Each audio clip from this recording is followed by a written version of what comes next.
exam for Shenanigans Workshop. Hope you're all having a wonderful day. So today we are going to be talking about These Infinite Threads by Tahereh Mafi, best-selling author of the Shatter Me series. If you watched my YouTube review of This Woven Kingdom, you know I absolutely love that book. I think the characterization and the world building were phenomenal when it came to that book. However, this novel really did pale in comparison. 416 pages. It takes place over the course of 3 days. It drags. I feel like this book fell into the trilogy trap, as I like to call it. Oftentimes when I read trilogies, book 2 tends to feel a lot like filler. It's not always the case. There are some trilogies where book 2 is as outstanding as the first book and the third book, or even the third book is the one that leaves you just kind of meh. But I've noticed when I read, it's always book 2 that feels a lot like filler.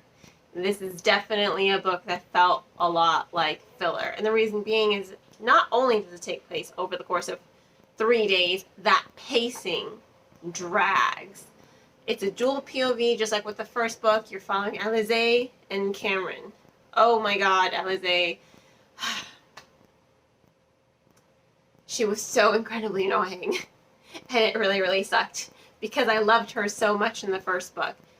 Mafi did a great job in the first book, showcasing her compassion and her strength. You know, she can kill you with a sewing needle, but she chooses compassion and grace over anything. And I think that really shows a lot of her inner strength, considering how much she suffers. You know, she works herself to the bone for ungrateful people who are prejudiced against jinn. She has cold running through her blood that makes her constantly cold, and it's terrible for her. She hardly ever gets to seek warmth. Here, she's always crying, to the point that Cyrus, you know, the antagonist of the end of book 1, where he's kind of a prick, you kind of start siding with him, especially when he starts to say things like, oh my god, you're not going to cry again, are you? It's just like, yes! She is going to cry again! Why? Because that's all she seems to do in this novel.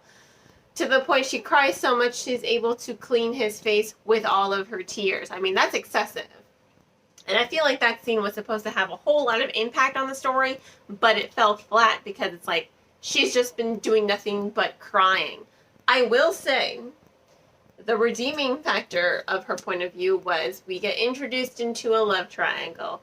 And Cyrus is just broody and angsty and so tortured that I think he's a better love interest than Cameron, actually. I kind of love Cyrus, but maybe I just love broody, angsty, tortured souls. I mean, one of my favorite characters in Final Fantasy is Cloud, so maybe that's just me. But I will say that was the most redeeming factor of her point of view. Go to Cameron. His worst trait in the first novel was his single-minded tunnel vision. You know, he was always right. Everyone was wrong.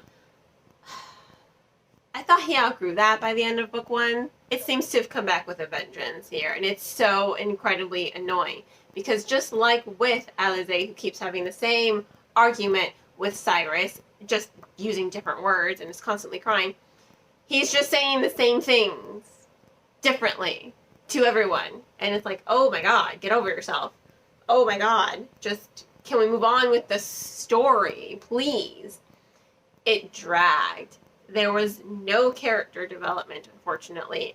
The story was just filler, filler, filler. You get introduced into a mystery, you get introduced into a love triangle, but I think the book would have been so much better if it had been shorter. If a lot of that filler had just been chucked out. Because that emotional impact that I feel like we're supposed to feel was just lost on me, because I was just constantly annoyed. The author did such a good job with showcasing the character development in the first book that here it was just stagnant. And that was the most annoying part for me. Especially because there really was no development to the story either. Just like, great, kind of already knew this, can we move on?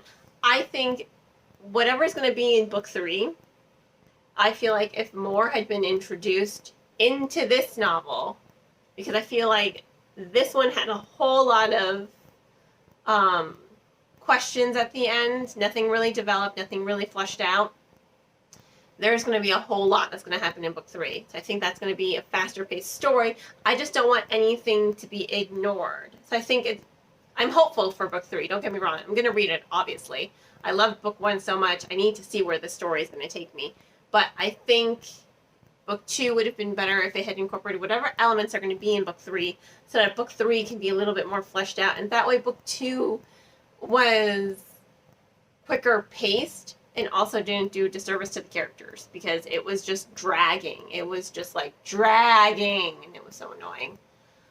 So unfortunately, I can only give this book 3 out of 5 stars. I wanted so much more from it instead of just the same scene replaying in different ways. So yes, 3 out of 5 stars. If you do want to purchase the book, I of course will include links in the description below on where to purchase, because my opinion is my own, and we all have differences in opinions. So 3 out of 5 stars. Please don't forget to like this video, subscribe to my channel, and share it with all your book-loving friends. And on that note, I hope you all have a wonderful rest of your day, and as always, happy reading.